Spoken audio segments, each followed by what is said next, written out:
Guardians of the Galaxy Volume 3. Mario, let's just go right into it. Let's put the spoilers up because there's going to be spoilers aplenty for this.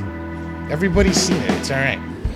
Well, that's what the first thing I was going to ask, because it was tracking low. So they just started releasing all these clips, and hats off to James Gunn. He's already working for the other company, but nobody can say he phoned it in. Like, his social media was nothing but go out of your way to go see Guardians of the Galaxy. They were releasing long scenes in there, like spoilers aplenty. So it did better than expected. But I'm curious, everybody's really now watching this second week of what it's going to what it's going to do. But I think the word of mouth on this has been nothing but positive, nothing but rave reviews. To me, it was a very emotional moment because everybody was afraid somebody was going to die. And there is death in this movie, but not the death that you thought it was going to be. And what's surprising was for characters that you just met that were passing were very, very emotional. I had that same feeling that I'm like, remember in Castaway when everybody was shocked that they were crying over a volleyball with Wilson? I felt that. I legit felt that with Teefs and Floor, like all of Rocket's friends. I was like, wow, I was feeling that. So my first gut reaction was super heavy and super emotional. B-Rose, what were you feeling during that screening of Guardians? Can I just say, if somebody shot that Wilson volleyball, I would not care a bit. No. I just have to make that clear. You didn't feel it? You're more of a Spalding man. I'm just saying. I feel like there's a huge difference between, shooting a cuddly creature and a volleyball. Very true. Very true. Anyway, sorry. No, I loved it. This whole series has been one of my favorite things, and literally probably the greatest screening of anything that I've ever been to was a preview screening for the first Guardians at the Alamo Drafthouse. Really? Saw it with, I believe it was Ain't It Cool News had the live thing. So I won a lottery to get into the screening. I remember those sidebar, but like that used to be the coolest because Ain't It Cool used to have all the screenings. Yeah. You'd get into them. You'd see everything new like almost every other week. And I knew it was Guardians. I was dying to get into it. Went in there, took my wife, we went and saw it, and literally just in terms of like a crowd, it's the kind of crowd you just always want to have in a screening. Just cheered at every spot, did all the right emotions, the right thing, and it just elevated that screening. The movie was already great to begin with, but the screening just really helped it. So I already just absolutely love this series. And so I know what I really liked about it, and I've liked about every film, is each film is so completely different. So Guardians 1 is unlike any other Marvel movie that came out. And then the Guardians 2 is really a different movie than the first. It's a really totally different movie. I mean, you still have your same characters and whatnot, but it's a very different movie than that first one. So that's what I was hoping we were going to get with this third one, is another kind of pivot, and they did. It's a completely different film than the first two. But I loved everything about it. I know there's a lot of people who are getting, I won't say upset, but they're just a little unnerved by some of the violence in it, especially with the animals, which I get. Yeah. But I think that you really kind of had to have that to really, since he was wanting to tell Rocket's story, you really have to find out who he is, and that's part of who he is. We've known that since the beginning, that he was experimented on and things like that. So I know it's a tough watch for some, and I've had a lot of people I know that are also parents are like, I don't think I could take my kids to it. But I think I sat through Old Yeller and Benji, and I've seen animals get hurt, and it's traumatizing, but I think that's what good art does in some way, is it challenges, what you can handle. So I loved just everything about it. I loved that it focused on Rocket, who I thought is definitely a character that, especially leaving him alive after the snap, you still didn't get a really good chance to really find out what made him tick. And so I think giving him his due was really the wise choice for that. So I loved everything about it, especially we finally got a good, solid F-bomb in the MCU. Finally, that was which I loved. How did you feel about the usage? Like, do you think did that work? Was that the right? Did you pop for that F-bomb? I did, just because I wasn't expecting it. So it really, I laughed out loud when I heard that. What's funny is recently on TikTok, Billy Boyd and Dominic Monaghan from Lord of the Rings have been talking about how, Lord of the Rings was a PG-13 movie. So if they wanted to, they could have dropped a single F-bomb in every movie. And so they've been going back and trying to figure out where they'd put the F-bomb. Like what quote would get the F-bomb in Lord of the Rings. And so, I mean, technically, yeah, we've got PG-13 Marvel movies, so we could absolutely do it. So I applaud Gunn for just going out and doing it. Yeah. I feel like I was expecting it and didn't expect it. And I guess that would be the right character to do it. Because really drive it home. And the only other way it would have been with Mantis when she was finally standing up, standing her ground. Maybe you could have threw one there, but maybe it was a little bit more natural with this one. Mario, what were your original thoughts after that first screening? Because I know you were you were concerned going in, right? No. No. I have no concerns about James Gunn stuff at all. I think he's like one of the only true directors or creative folks working in the MCU. Like I was telling you, Yeah. I think that he's a huge loss for them. Yeah, it's a big loss. I've liked every single James Gunn movie going back to Romeo and Juliet. So yeah, no, I was not concerned. I thought he was gonna hit a home run, and he did. The thing that occurred to me as I'm watching this is Guardians of the Galaxy is its own thing. You could extract it from the Marvel universe and it works fine. 100% true. Everything that ties it to Marvel MCU happens in other films. So this is just completely its own sort of like, had this been the first Marvel franchise with no other buildup, it would have worked fine. Yeah. You're 100% right. This is a standalone trilogy that literally can be extracted and out. that's why it works. It's like, this is not... I mean, I think it's people. It's out there, like sort of like the process how Marvel works now. They're always re-editing and like shooting scenes and trying different things and starting movies without a script. But James Gunn is like a real director and a real writer. He had a vision from the beginning, wrote it out, and then went and made it. And that's what we got, and that's why it works. The ultimate sucker punch was Guardians of the Galaxy, because I don't think anybody saw that coming. I would curious to be how many executives thought that a movie about a talking tree and the raccoon was going to work. There had to be a bunch of people like, no, this isn't going to work. They had to be nervous. So it was, as far as Marvel characters go, it was a pretty decent gamble. They had a little bit of the gamble with Iron Man being the B level to make him go up to A. This was way down. I mean, he dug in the basement and made Guardians what it is now, a household name. But now like you said, Mario, now in these cameos that they come in, they feel like they're a main event of their events, and then they come in and they just raise the game when they're there. They were just barely in Thor: Love and Thunder, but the little scene that they were in was great. Every part of the movies, they made their other movies better. Like, he gave them a shine like nobody would have ever expected. Well, I think it goes to show what you can get when you have a director who has a vision and a voice and is invested in what he's doing. Yeah. Because you see that throughout all three Guardians, and you kind of see that with the Russos, with Captain America specifically. Because I love the original Captain America, but it's also it's a fine movie. Yeah. But you can tell the craft that the Russos brought for Winter Soldier and Civil War and how much they focused on that, which is why they gave them the reins to the whole Infinity Saga part.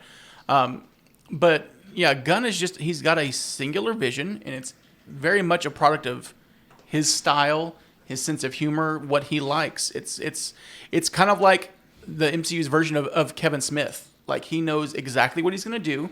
He's not going to change it. This is what he likes. This is what he wants. And so he's just going to go ahead and do it. Yeah. And thankfully, they kind of just got out of his way a little bit. Right. And let him go. Yeah, and like, like I said, no concern for anything James Gunn does, but I do have concern for every single MCU movie going forward. I'm concerned about I think they're in a bad place. Well, you brought up a really good point, and Brian, I think you just reiterated that James Gunn set the tone for Marvel. There was Russo's, and then there was Favreau, but every film after Guardians 1 had a little bit of let's try what he did. right? With the, like you said, the needle drops or just like the quirky humor. Like they tried it, and we see with Love and Thunder, sometimes you can go too far and it almost backfire. But it never did backfire with him. So it is a big loss. Like losing them, losing him, like they're not going to be able to replicate that in a lab. And somebody's got to be going back and like, did you really have to go back and look at those tweets and get so offended? Because now we just created our own monster, because now one of the best that's ever done it in our universe is taking the crown jewel of the competition and is going to bring it to the top. And I should have been surprised, shouldn't have been surprised, but it was a pleasant surprise, and I shouldn't have been, that of course Crypto got announced that he's going to be in Superman Legacy. It's James Gunn. He's going to make Crypto incredible, like you just talked about, what he did with Rocket Raccoon. What is he going to do with a lovable white super dog? He's going to make him fantastic. Yeah, I mean, look what he did with Cosmo. Yeah. Like, Cosmo was fantastic. Cosmo, like, who saw that? They didn't even have a whole bunch of time to set up Cosmo, right? They did it in the Christmas special. Yeah. And that was it. So it's going to be interesting. And Mauro, you brought this up, and let's talk a little bit about this. Marvel in the beginning, they were just kind of relying on the brand. Then they started going to the direction of like, let's take a director that has a very distinct style and try to match them best up to a property and go for it. Like you said, Russo's with Winter Soldier, James Gunn with Guardians of the Galaxy, even Taika with Thor, which it worked really well. I feel like they've stopped doing that, and that's going to be pretty detrimental. Well, I mean, I think it was more like they were hiring indie directors to do the Marvel films there for a while, but I think they're getting away from that now. Yeah. Because Taika was an indie director, so was James Gunn. So the Russos hadn't directed anything. True. Right? They got over because they did Community. Yeah. They did that one episode of Community. What was the one that they did? Well, they did. I mean, they were kind of the showrunners and stuff. But there's every season they would do a great episode, and usually like they'd have these huge paintball battles, and they would film them like an action film, like a John Wick style thing. So you'd see all these fantastically shot cuts and all these action scenes. It was the Nerf gun one. Yeah, that was the one. Yeah. Really? I didn't know about that. So anyway, like they hadn't really done much of it. They had, of course, they'd worked. They're Hollywood working people. But now they're getting to the point where they're hiring Sam Raimi. They want they're trying to get, like I said, Margot Robbie for Fantastic Four. They're trying to get sure things. They're less willing to bet on the indie directors because they want to make sure people show up. Hold on loosely, but don't let go. If you squeeze too tight, you're going to lose control. The more that they go for those sure things, I think that stuff's going to start backfiring. What conversation are we having if Edgar Wright had stuck to and kept Ant-Man? Oh my God. Like, what conversation are we having about Ant-Man now? It would have, I mean, it's after Quantumania, it was never more apparent that was a huge mistake. Yeah. Yeah, I mean, because was it just the novelty of finally getting to see Ant-Man on screen, but by the time 3 comes around, what could Edgar Wright have done with that? Yeah, I think it's one of the more disappointing losses that it's a huge miss. I still enjoy the original Ant-Man. I really enjoyed Ant-Man and Wasp. Quantumania, I was kind of like, oh, it's okay, but it didn't hook me the way the previous two had. I think deep down what it's going to come down to is them starting to take chances again. Yeah. Because right now they are very much playing it safe. And I get it. When you have that much money into a machine, you want to coast a little bit, but I think that they've lost what made them what they were, and that was taking chances on unknown talent to really, kind of lead them forward. I mean, getting Sam Raimi to do Doctor Strange in the Multiverse of Madness when they're trying to make it a quasi-horror film sounds great on paper. And it's still a decent movie. Yeah. But you can definitely tell that there were a lot of elements that were being played safely and not a lot of, like, quote-unquote chances being taken. Yeah. Well, what we're talking about right now, Guardians of the Galaxy was a huge chance. Mm-hmm. James Gunn was the risk, and picking the characters that really nobody outside of hardcore comic book readers and collectors knew about. And now it's got to be one of their biggest properties that, or their most noticeable. properties. And then not only taking a chance on that, but giving him the freedom to do it his way, and him taking a chance on his cast that he picked. Because Chris Pratt, I mean, he's literally one of the best things about Parks and Rec, but that's really all he had done outside of like Zero Dark 30 and a couple of other films. And Moneyball, like he hadn't really done anything. Small parts though. He had small. Yeah. Parts. He was never. You never would have taken him for an action leading man. Exactly. And then Batista. Who would have ever thought that he would be such a great actor? Just period. Yeah. But so well tuned with that role, and then it kind of opened up the gate for him to be able to go further. So I mean, they took chances everywhere on that whole series, and it paid off because they took those chances. On Batista, who, watching some of the BTS stuff that's floating around, he was broke. And he was broke, and he'd started doing some improv with Chris Pratt, and he had no idea that he was going to get the role and how it changed his life for the better, because they could have took Drax in a drastically different direction. Drax was originally, Jason Momoa was up for that part, up for Drax. I think Batista added some seriousness to that this person named Destroyer could destroy you, but I don't think anyone expected the humor that he brought to the very end. Like, to the very end, and good humor, not like dumb humor. Like in Guardians 3, I got choked up at a lot of stuff, but when he started being the dad, when he started doing the boop, boop, boop, boop, boop, which I loved. It was such a simple little thing. The noise wasn't even like, oh, what a weird noise to be making. But when they looked at him, it was like, oh, you're meant to be the dad? That got me. It's like, oh, man. And that's what I love, too, with them bringing that back around, too, because it's a big part of the first one of who he is. And in the second, it gets a small little mention, but that's really it. So I really love the fact that they kind of brought that back, that he is still grieving the loss of his wife and his daughter. Yeah. Like, that's still... And so him finding kind of peace and closure with that was really nice. Were there any weak characters coming out of this? Like, as far as Guardians, like, everybody they picked up along the way got better with each film or property. Like, I'm happy that this film stands to, it didn't really interfere with the Christmas holiday special, that I'll be able to watch that every year. Because that was the intention. When you saw that, you're like, okay, we have perennial, viewing of this at all. Every character, you just pick them up along the way. Like Yondu, like the way he played that, he could have just been a throwaway, scary-looking villain, right? And then when he showed up in 3, I'm getting choked up just thinking about it. I was like, oh my God. I mean, James Gunn puts so much emotional stakes in everything, the whole thing about Guardians, the whole ongoing theme is just like finding a family when you don't have a family. That's, you know what I mean? Yeah. A bunch of orphans, misfit orphans. Yes. Coming together and doing stuff. Just like that movie the other night on Joe Bob, Tigers Are Not Afraid. That's Galaxy of the Guardians in Mexico with the cartels. Oh my God. Anyway. But like, because that's in there, you get so much more attached to the characters. You can empathize with them. Like for me, the saddest part was when Mantis tells Drax that she thinks he's stupid and then makes him forget it. Oh my God, yeah. And you see the hurt. You see the hurt on his face. He spent the whole second movie just talking about how hideous and ugly she was, and then she strikes back and it just hits him to his core. Yeah. And then makes him forget.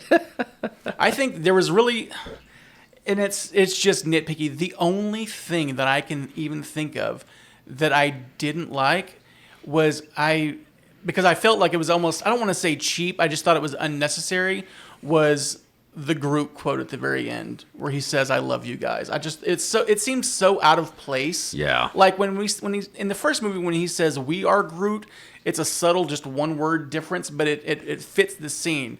And so the whole him saying "I love you guys" just seems so weird and out of place that it kind of pulled me out a little bit.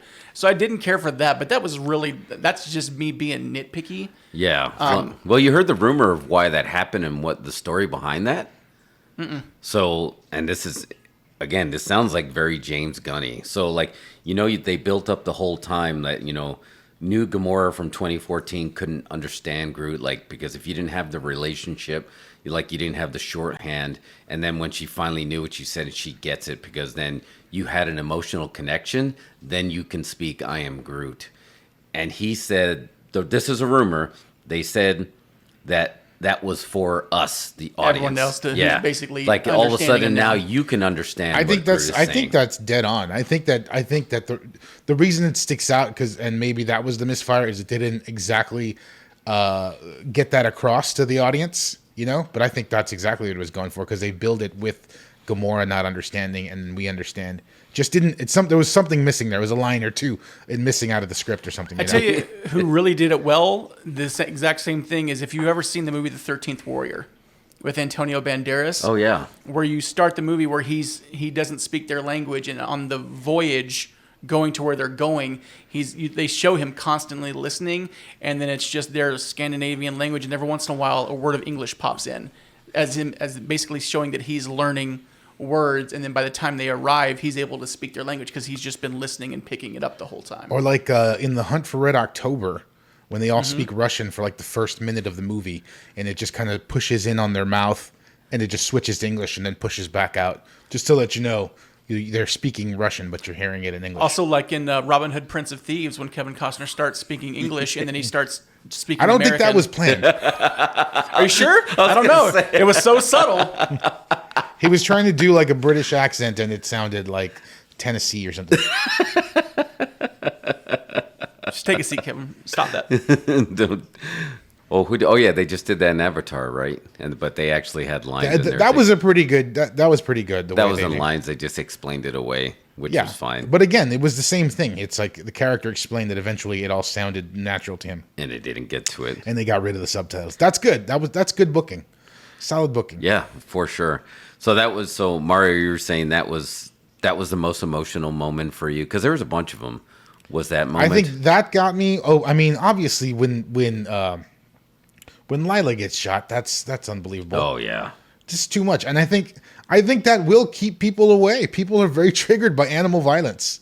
And it was, very cute animal violence, and even just Floor, the character Floor, the spider bunny, I think that's weird. People are going to be creeped out by that. You know?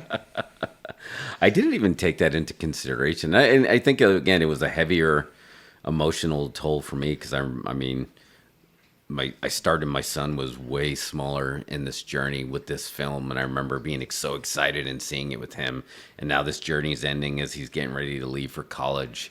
So I've already felt a little bit of that heaviness because, again, this was such a big part of our cinematic lives. Yeah. And you felt it. Like, weirdly enough, what this film was benefited from was the cast banding together in real life when James Gunn got fired, and they're like, none of us are doing this without him. And it delayed this film because this film could have been even bigger if it came out a couple of years ago when it was supposed to come out. Yeah. Like, it banded together enough where it got him rehired, and that's not easy on Disney to say, okay, we'll bring him back. And then he ended up leaving anyway. But just to know that they were that behind their director, like their leader and the story, that's something else. And I think that this film, Bennett, like you can almost feel that coming through. Like the casting of it almost comes off as magical because they all believed in it. So, Geek Commander, what's the one that really got you choked up the most in that film? Mine's different just because of, it's going to hit everybody differently, but like you talked about earlier, seeing Drax become the dad is what hit me, being a dad. Like, seeing that moment, really, that's what got me, especially because, I have a young daughter and Drax has the daughter and whatnot, and so getting to see him find that peace and that closure, Yeah. that really kind of hit me emotionally. Yeah, I can see that. That was definitely a big one. To me, there was many. Another big one for me was the arc of Nebula. Another easily could have just been a throwaway villain, like just crazy looking android, and what she turned into at the end, like a leader. Basically, she's going to lead that whole place, and just the subtle little things that she started to loosen up that we've been seeing over the past couple of films. Like the biggest pop for me and the holiday special was when she gave Rocket Bucky's arm, and then the little dance, the subtle dances that she was doing, and then she really let loose in this one, and then how much she was willing to go to war. Like she slowly became what Gamora was in the original one. Yeah, she became Gamora for this one. Yeah, and then Gamora was this like the straight up heel. So hats off on to both of their performances on that. They're like, let's role switch.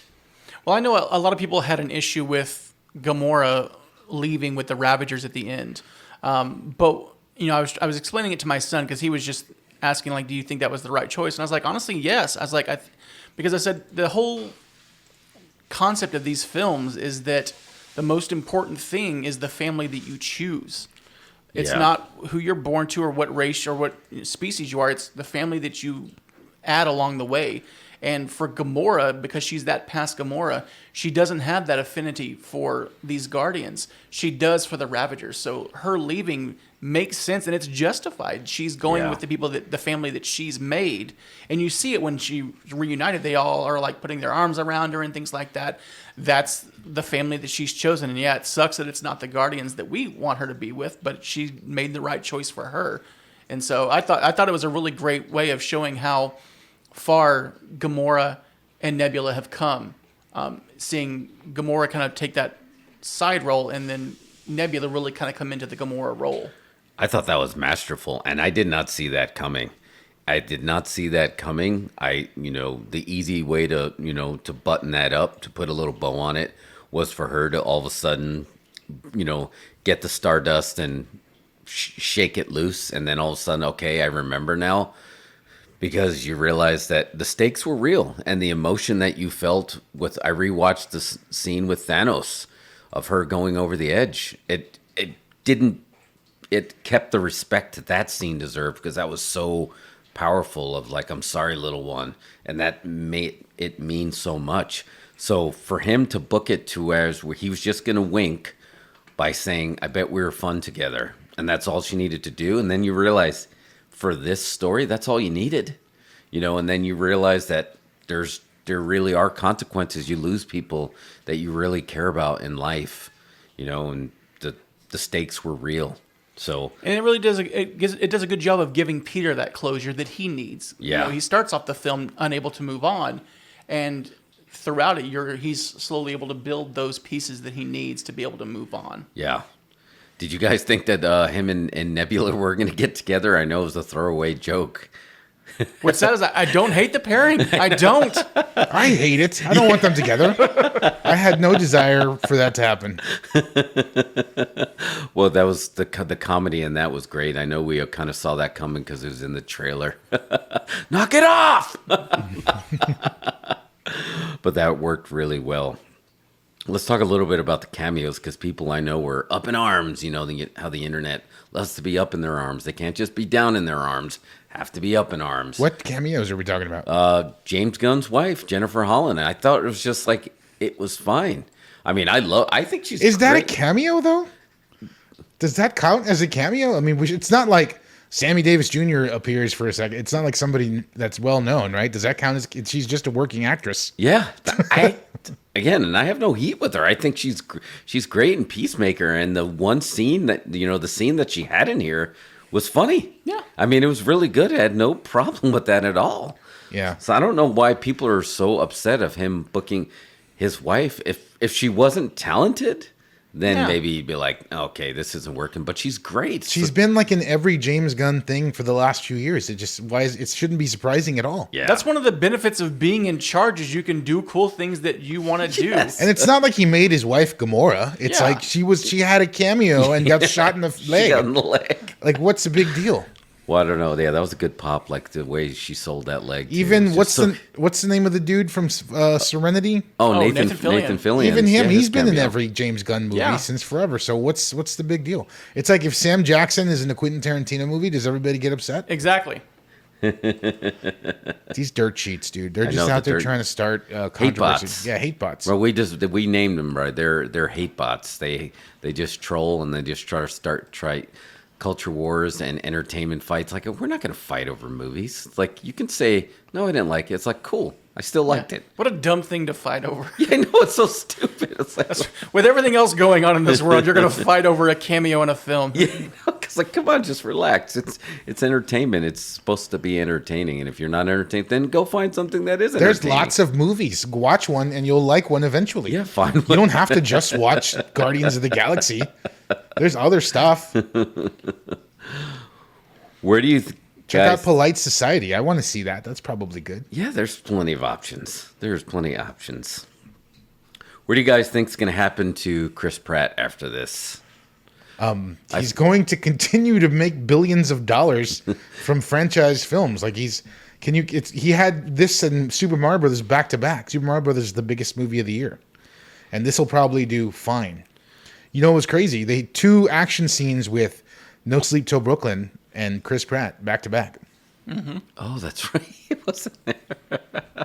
I don't think he's going to be hurting. I mean, we saw at the bookend that Star-Lord will return, which will fit in easily because there's a whole series of comics that's just Star-Lord without the Guardians. So they've got a golden goose with him, and I think they're going to keep doing it. We're probably going to start seeing Star-Lord movies now, which is fine. I've always Give Star-Lord a movie. Sure, why not? Yeah, I've loved his character. I think it's great casting for that. So I have no problem with that. I think he's going to be just fine. I was actually, to me, that was one of the biggest surprises, was that the end of the end credit scene. To me, that was the biggest one because I was waiting for, I was waiting for the Robert Downey Jr., Chris Evans moment that I just assumed that he was done too. I thought Chris Pratt was done. Like, I know Batista for sure was done, right? And then, what's her name, plays Gamora. She said she's done. Yeah. But for some reason, I thought Chris Pratt was done. So when they gave him that James Bond will return sting, and I was like, what? It's like I had no idea. I thought he was done. I thought he was going to retire with his grandpa, and that was the end. I don't know, man. Chris Pratt strikes me as a guy who's down to do more entertainment content. He's not striving to do art films. No. He just want to drop out and go do a $10 million indie film. He wants to do big things. He's got Marvin Schwartz as his agent. You know what I mean? Tell him exactly what to do. Be in the big franchises that make billions of dollars. Well, he's got Schwarzenegger as his pops now, so Yeah, I mean, he's got Schwarzenegger advising him. He's not, he's going for those kinds of numbers. It's like, well, if everybody's gonna quit Guardians, I'll do a Star-Lord movie. I mean, if that's what you want me to do. I mean, we're definitely gonna have to get a Rocket movie, I feel. Yeah, he's the leader of the Guardians. So anytime the Guardians make an appearance, we're gonna get Rocket, right?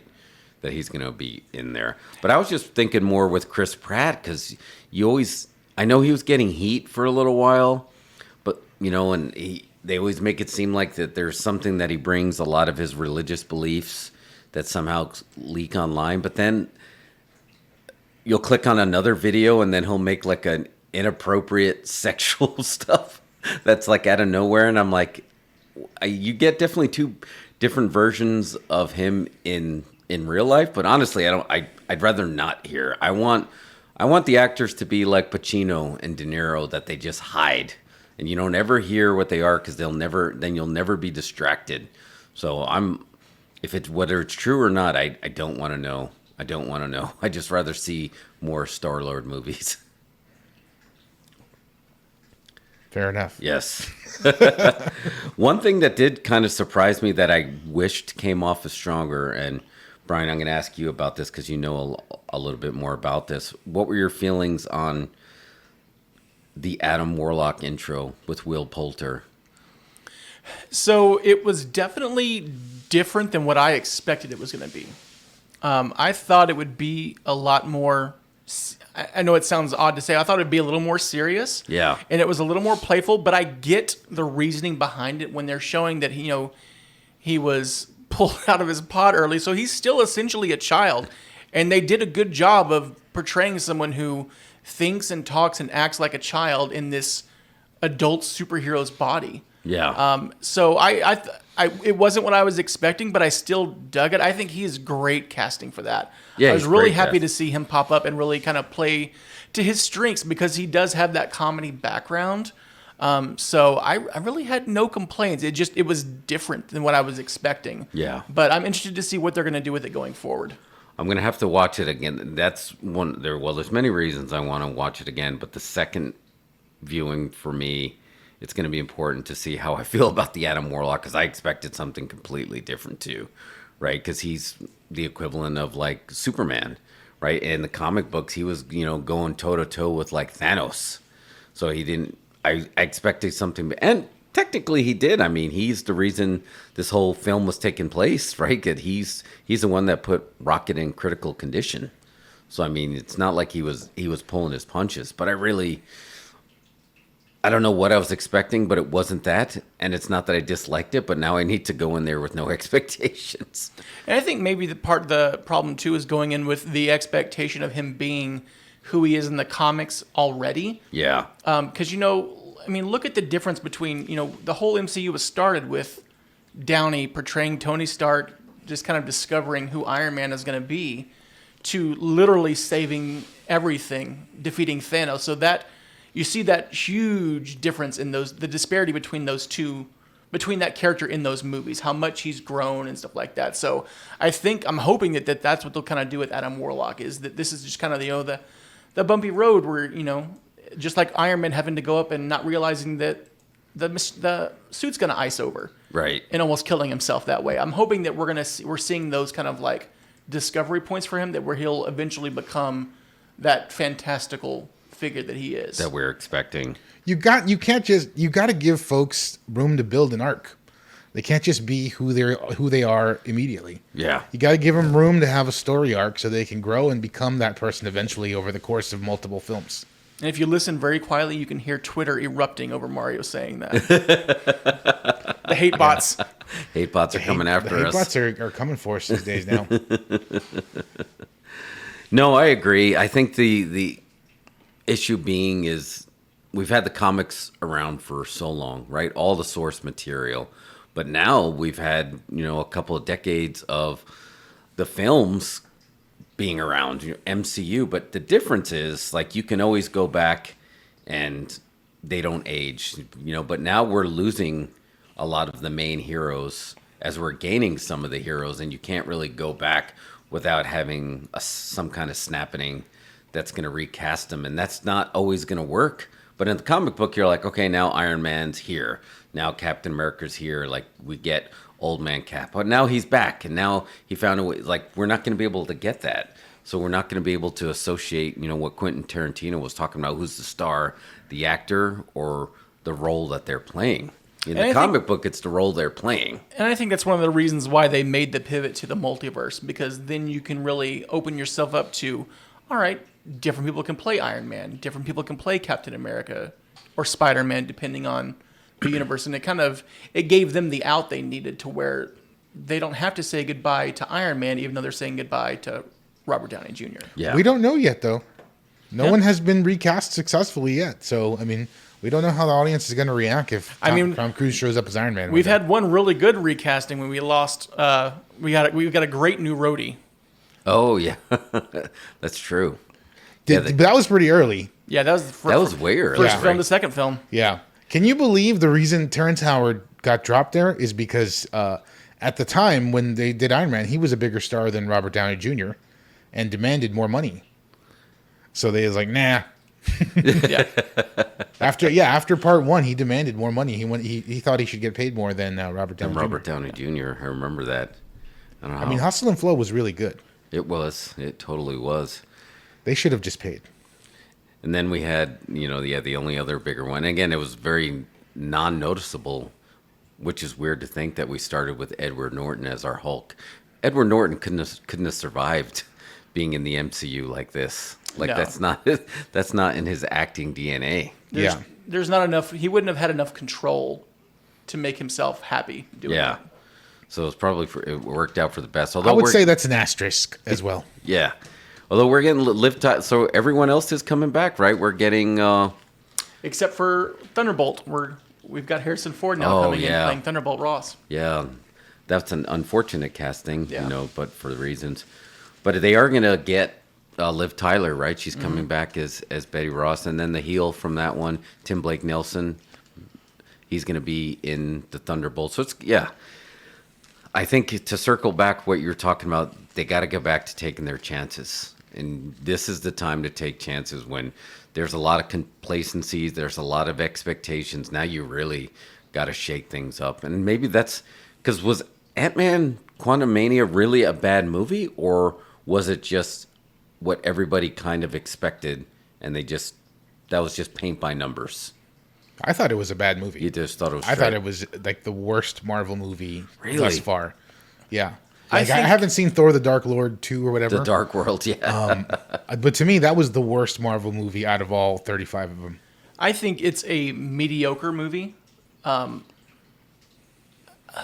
don't want to say it's probably the worst Marvel, because, man, that You're telling me Thor 2 is worse than that one? Dark World is not a fun one. No. Dark World has some good moments and some cool world building stuff, but just overall, it's kind of a convoluted mess. Yeah. But I'm saying this as the worst Marvel movie is still better than a lot of other films, especially if you're just going to compare DC. Oh, yeah. But I think that's part of the problem too, is they've rested on their laurels so much. They're like, oh yeah, even our bad movies are better than those, but that's not the case anymore because DC has been putting out some fantastic movies. And so I'm almost kind of hoping that Gunn being with DC is going to help spur that. It's going to be like, WCW, WWE. It's going to spur that creative juice. Wow, yeah. That's a good comparison. That's pretty much what happened, that he made the jump, except when the writers made the jump they didn't bring their talent with them, where I think he's going to bring the talent. He's going to bring his talent over. Do you think his sensibilities are going to work for the Big Blue Boy Scout, like as for Superman? What do we have? We have the Suicide Squad, which was incredible. A movie that I think suffered from the pandy more than anything, not from quality. That movie should be getting way more love than it does. That's that's DC's Guardians of the Galaxy, but those two are pretty similar, right? Superman's completely different. Is he going to be able to bring what he does best and it fit into a Superman film? I think he's perfect for it. Yeah. You think? I mean, well, number one, this is just a sidebar, and this could be nothing, but he did that one movie. What's it called? The Dark Superman story. Super. No, not Super. Oh, Chronicle. Not Chronicle.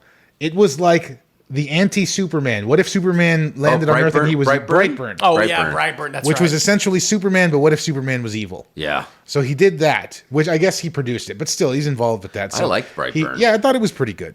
It was a pretty good, kind of a small budget, whatever, good take on hero movies. But I think the fact that Superman, a lot of it, and I think Zack Snyder tried to touch on this, but maybe he approached it too heavily. But the whole thing that Superman's kind of an outcast. He's alone, right? And that's a big theme in all of James Gunn's movies. So I think he's going to be able. I mean, he can do flying. You saw he already did his test flight. You saw Adam Warlock can fly. So okay, Yep. He can handle the flying. I think he can handle the emotional stakes of Superman and what's got to happen.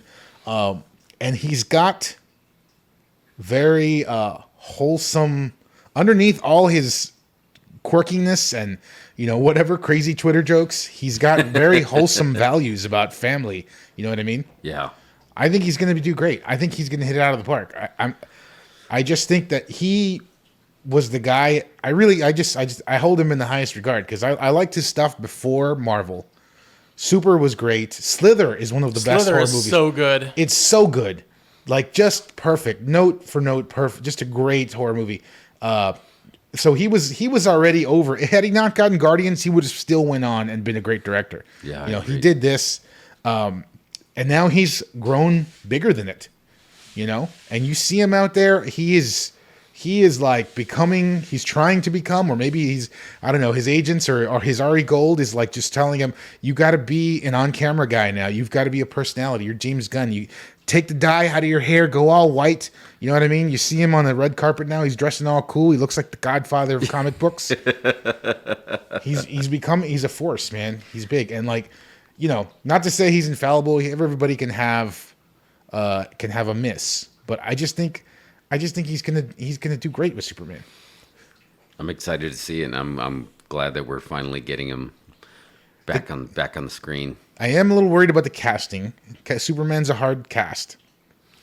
I don't know. I saw It's a lot that. of weight. Huh? It's a lot of weight. It's a lot of weight, and it's hard to just book that because that determines the entire cast of the rest of the film and what's going on. I don't know.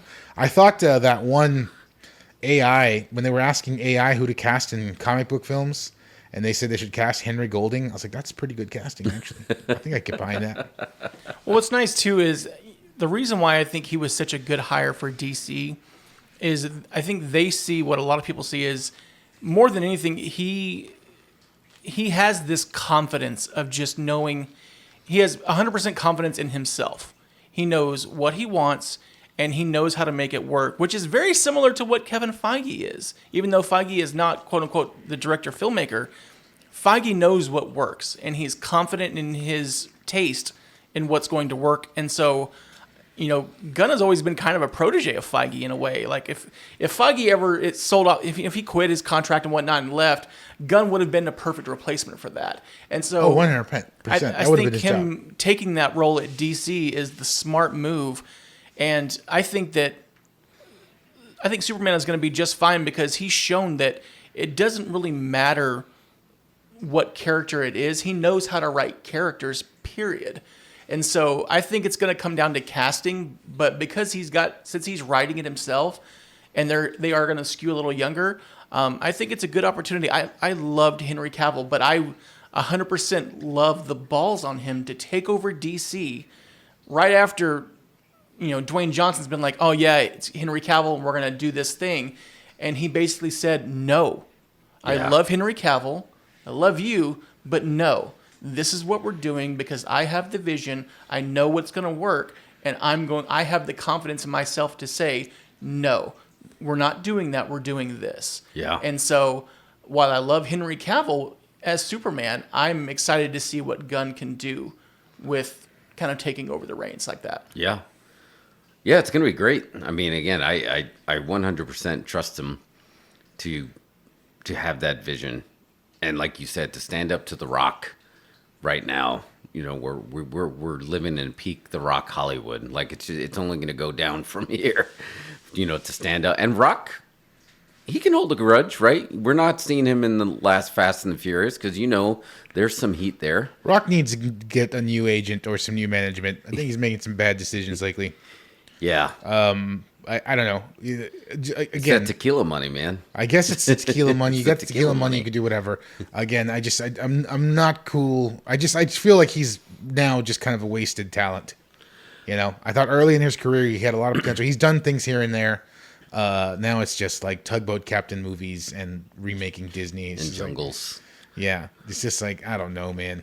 But I did appreciate that he came forward and said, look, James said no dice, and I respect him and I'm rooting for him. Like he did the right PR for the brand for sure, saying never say never. You may see Black Adam, but I'm going on the shelf for a while. And he seemed like he was okay with it. Well, I think part of the thing too is like it was part of Gunn. He just literally said, "Look, man, no, I don't want to do that. That doesn't interest me. I know it interests you, but that's not. I'm in charge now." So, and I think deep down, no matter how he feels about it, he kind of has to respect that a little bit. Yeah, I that think someone so. is willing to stand up to him instead of just blowing smoke and saying, "Oh yeah, whatever you want to do is perfectly fine." Because I think that's one of the biggest issues with The Rock as well, is that he's got so many yes men around him that are just like, oh, this would be great, that no one's there telling him no. Yeah. And for some people that can be good, for some people that can be bad. I haven't soured on him too badly yet, but the whole Black Adam and him trying to take over was a little bit of a souring. I'm like, all right, someone needs to put you in your place. And it was nice to see that Gunn kind of did that. Was like, just no, you're going to be successful without this, but this is not where we're going. But it didn't help that the movie pretty much tanked. Yeah. So that's pretty much the deal breaker there. It's like, if you don't make any money, it's like, well, okay, that's it. That's a deciding factor. I think they needed this clean slate because Zack Snyder's Justice League on HBO was fantastic. It was so good, but you saw that they didn't buy into it. They were like, fine, we're gonna put it out there, so we shut these people up. but we're never doing anything with this ever again. Then you knew it was like, okay, then it's like you can't move on fractured. And I think that was their opportunity. Are you going to keep this vision? And they said no. So it's going to be whatever James Gunn. So if Rock would have successfully got Henry Cavill in there, it would have been in a weird way keeping Snyderverse going. I mean, it's still going, right? We still have the Flash and Aquaman to go. But So I it's feel not- like it's not over. this is feels like the Yeah. swan song for both of them, right? Well, the thing, I mean, if the Flash makes money, you don't think they're going to make another Flash? I don't think with Ezra Miller. yeah, I mean, I think this is going to be a one and done thing, no matter how much money it makes. I think he's burnt enough bridges to where they're kind of like they're using buckets to get water off the Titanic right now with this. Just trying to. That's why they're pushing so heavily into the Keaton stuff and really trying to put him front forward. I think what really hurt the whole DC universe comes down to Batman versus Superman. yeah. Because Man of Steel, while divisive, was still a fantastic movie. I thought it was great. It did a Yeah. lot of great things, and I loved what he did. Even though I don't think Zack Snyder understands comic book characters very well, I still think Man of Steel was a good movie, and I like the choices he made. Batman versus Superman is a burning dog turd of a film. And you can't blame that on Joss Whedon like you can No. Justice League.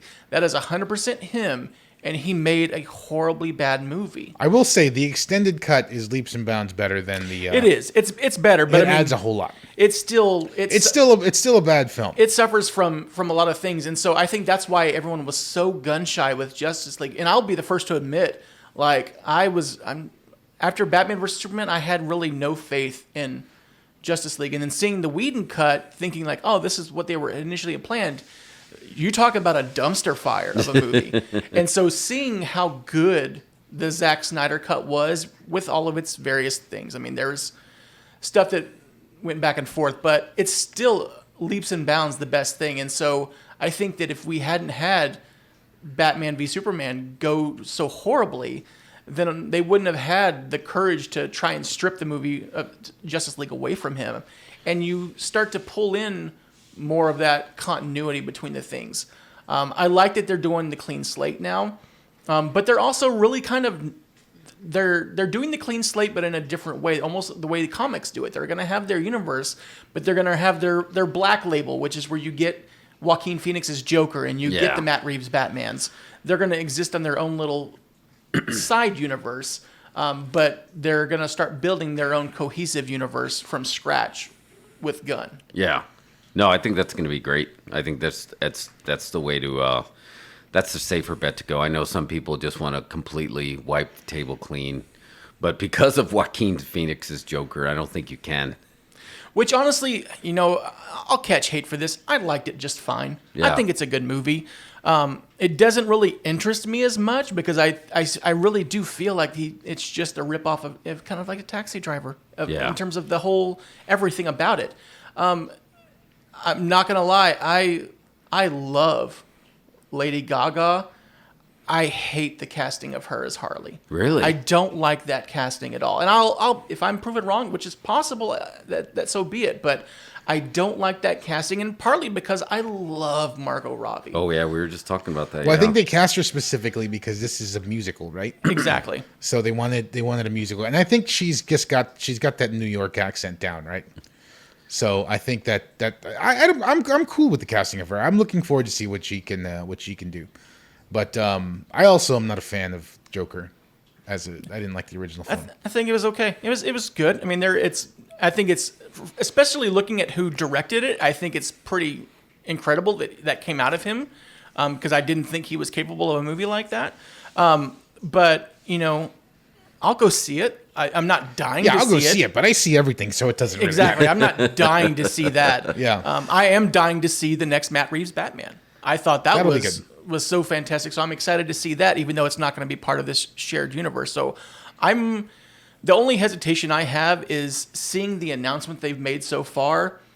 It almost seems like they're trying to course correct, and they did it the complete opposite. So it's like, oh yeah, we're going to have a Superman, but we're not going to have anybody else you like.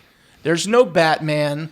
There's no we're not going to do another Aquaman. We'll give you a Green Lantern TV show, but we're not going to give you your top tier that you want, which it almost seems like maybe that's not the step they should have taken. But I also believe that Gunn knows what he's doing, and maybe he's wanting to build it a different way, the way Marvel did by not picking their top tier. Although Marvel did it out of availability, they couldn't. So they had to go with that way. So with him doing that, I'm hoping that he knows what he's doing. I trust in that.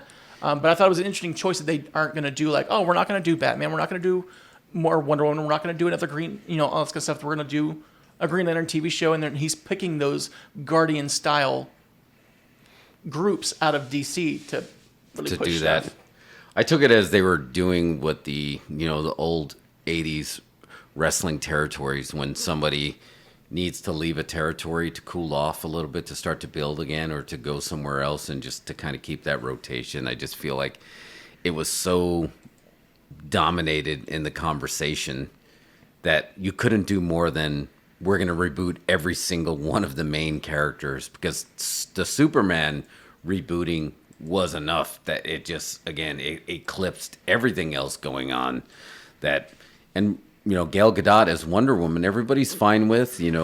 We're not getting Ryan Reynolds as Green Lantern, and they have a current Aquaman, so I think they did play it safe. And they had our bats, so they said, yeah, eventually we are going to do a different Batman and Robin movie, but we're going to let this one kind of play out. But so I kind of took it as that's what they were doing. They were rebuilding the territory a couple of wrestlers at a time, and Superman was the big one that they're going to really do.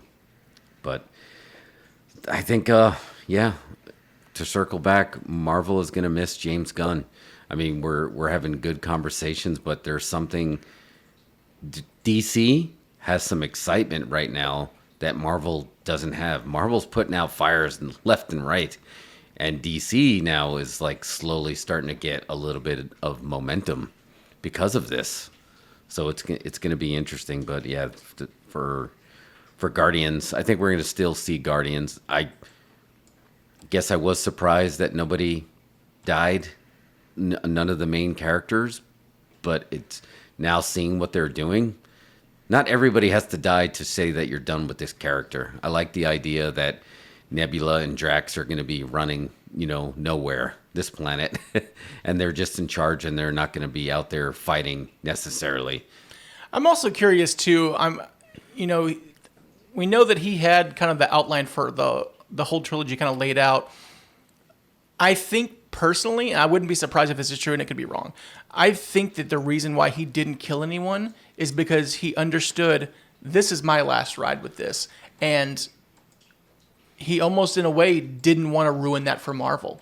Yeah. He wanted to leave it open to where if they wanted to continue Star-Lord's story or Rocket's story or anyone else, they at least had the ability to do that. Yeah. I think because he's 100% a Marvel fan as well as a DC fan. He is, yeah. And the same way Feige is too. They both understand that the rising tide raises all ships, and they both want each other to do well. It's not about Marvel doing better than DC or DC doing better than Marvel. It's about, let's all do good so that we can keep doing this and stuff like that. So I think he has a respect for that. And so, like I said, I could be wrong, but I wouldn't be surprised if that's maybe one of the reasons why he didn't necessarily kill off a prime character. Even if it was Drax, who said he's not coming back, he at least he gave them the happy endings without having to sacrifice a character that they may want to continue going forward. Yeah. And happy ending asterisk, like Mantis, who turned out to be such a integral part, and she came along in the second one. That was very sad and very emotional. So it was happy in a sense, because now you're thinking this character is going to go out there and she's going to go find herself, but she's done and she's out, and it was a way for us to say goodbye without it feeling like a final goodbye. Yeah, the permanence of death, that that you can always just wonder that they're out there and doing their thing, and that's all you need.